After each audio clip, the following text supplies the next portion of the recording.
RPSC first grade 2018 music के question paper में हमें आईसीटी और साइकोलॉजी के क्वेश्चन देख रहे हैं। पहला क्वेश्चन कहता है निम्न में से कौन सा अभिक्रमित अनुदेशन उच्च स्तर की कक्षाओं के लिए उपयोगी है। शाखीय अभिक्रमित अनुदेशन उपयोगी है। निम्न में से क्या थ्रस्टन के समूह है।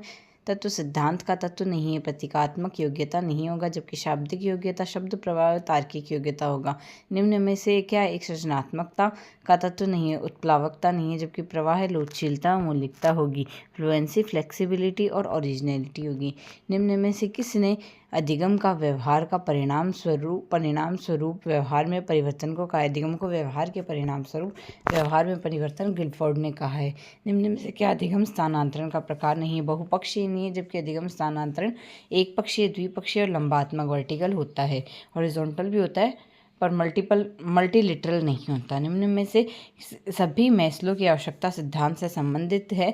सिर्फ एक को छोड़कर आध्यात्मिक आवश्यकताएं नहीं है, जबकि सुरक्षा आवश्यकता, शारीरिक आवश्यकता और आत्मसम्मान आवश्यकता है। रक्षात्मक युक्तियों का प्रयोग सामान्यतया एक व्यक्ति अचेतन मन से करता है।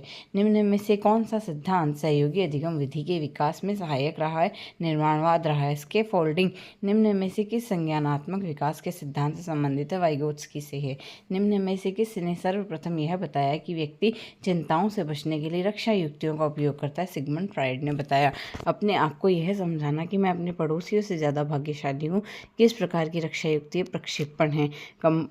ये हमारे पास प्रोजेक्शन है। बालक में वृद्धि व विकास का अध्ययन करने के लिए सर्वाधिक उपयुक्त विधि निम्न में से कौन सी है। विकासात्मक विधि है।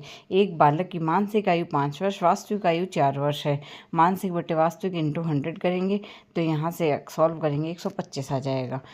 जीन पियाजे के अनुसार निम्न में से किस अवस्था में बालक में अमूर्त चिंतन तथा तार्किक योग्यता का विकास होता है। औपचारिक सक्रियात्मक अवस्था में होता है।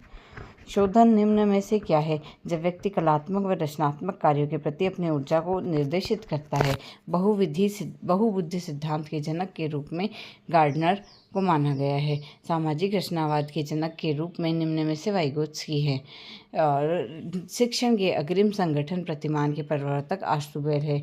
निम्न में से कौन सा शिक्षण प्रतिमान सूचना प्रक्रिया प्रतिमान के अंतर्गत सम्मिलित नहीं किया गया है। ज्यूलियस प्रूडेंशियल प्रतिमान। निम्न में से कौन सा शिक्षण प्रतिमानों का एक तत्व नहीं है। संवेगात्मक प्रणाली नहीं है, जबकि संरचना, सामाजिक प्रणाली व मूल्यांकन प्रणाली है। निम्न में से क्या श्रव्य दृश्य शिक्षण सहायक सामग्री नहीं है। टेप रिकॉर्डर नहीं है, जबकि सिनेमा, ड्रामा और टेलीविजन है। निम्न में से एक को छोड़कर सभी संप्रेषण के घटक है।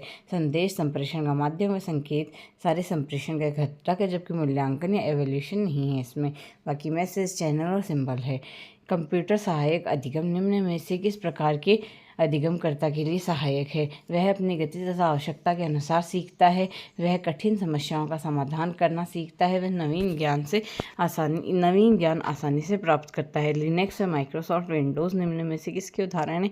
सिस्टम सॉफ्टवेयर के। किलर प्लान को निम्न प्रकार से जाना जाता है। अनुदेशन की व्यक्तिगत प्रणाली के रूप में।